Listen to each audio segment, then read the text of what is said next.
201 গম্বুজ মসজিদের পুরো ভিডিওটা নিয়ে আসলাম। আশা করি সবাই ফুল ভিডিওটি দেখবেন এবং সুন্দর একটি গঠনমূলক কমেন্ট করবেন। তো চলেন পুরো ভিডিওটি শুরু করা যাক। এই মসজিদের ছাদে 201টি কারুকার্যময় গম্বুজ থাকার কারণে এটি 201 গম্বুজ মসজিদ নামে পরিচিত।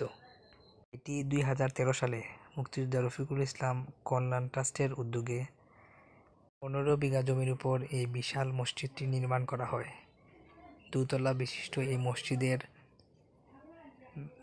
দৈর্ঘ্য প্রস্থ উভয়ই সমান, 144 ফুট দৈর্ঘ্য এবং 144 ফুট প্রস্থ। দৃষ্টিনন্দন এই মসজিদের ছাদে অবস্থিত মূল গম্বুজের উচ্চতা 81 ফুট। এই মসজিদের চার কোণায় 101 ফুট উঁচু 4টি মিনার রয়েছে।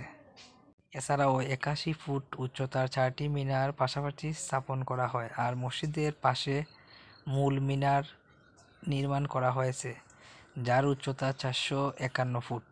201 গম্বুজ মসজিদের একসঙ্গে প্রায় 15,000 মুসল্লি নামাজ আদায়ের সুযোগ রয়েছে। মসজিদের দেয়ালে অঙ্কিত রয়েছে সম্পূর্ণ কোরআন শরীফ, আর মসজিদের প্রধান দরজায় তৈরিতে ব্যবহার করা হয়েছে 50 মণ পিতল। এছাড়াও মসজিদ কমপ্লেক্সে রয়েছে লাশ রাখার হিমাগার, বিনামূল্যের হাসপাতাল, এতিমখানা, বৃদ্ধাশ্রম, দুঃখ মুক্তিযোদ্ধা ও তাদের পরিবারের পুনর্বাসনের ব্যবস্থা। 201 গম্বুজ মসজিদ দেখতে হলে বাংলাদেশের যে কোনো প্রান্ত থেকে প্রথমে টাঙ্গাইল জেলার সদরে আসতে হবে। টাঙ্গাইল জেলার থেকে মসজিদটি 50 কিলোমিটার এবং গোপালগঞ্জ উপজেলার সদর থেকে 7 কিলোমিটার দূরে অবস্থিত।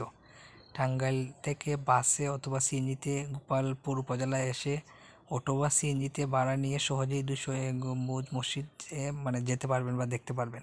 তো পুরো ভিডিওতে 201 গম্বুজ মসজিদের হয়তো পুরো ইতিহাসটা আমি তুলে ধরতে পারি নাই।